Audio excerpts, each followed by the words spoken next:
ओ रानी होश तोहरे बिना दिल ना लागे।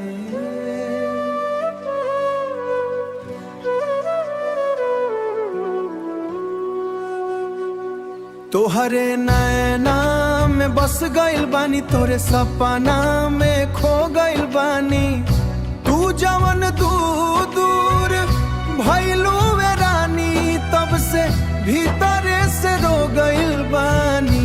ओ रानी होश दिलिया जो तोहर नाम लिखेला, चांद के देखी राजा अकेले धीरे धीरे आह भरेला।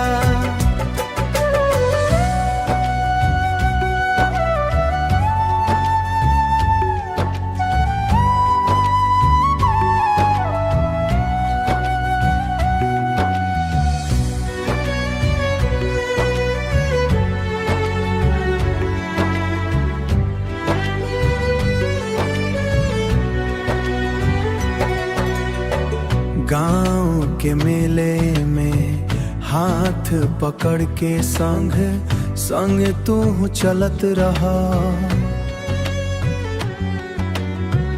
हंस के जब तू देखे रानी, दिलवा धीरे पिघलत हा। आज उहे रास्ता सुना लागे प्यार हो। तोहरे बिना जान हो रानी, फीका लागे संसार हो। बरगद नीचे बैठ के रानी, सपना घर के देखनी हो।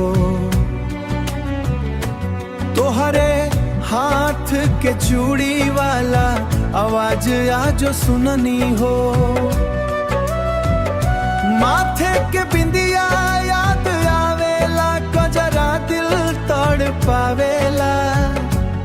तोहरे हंसी के मीठ बोली रात भरिया जगावेला।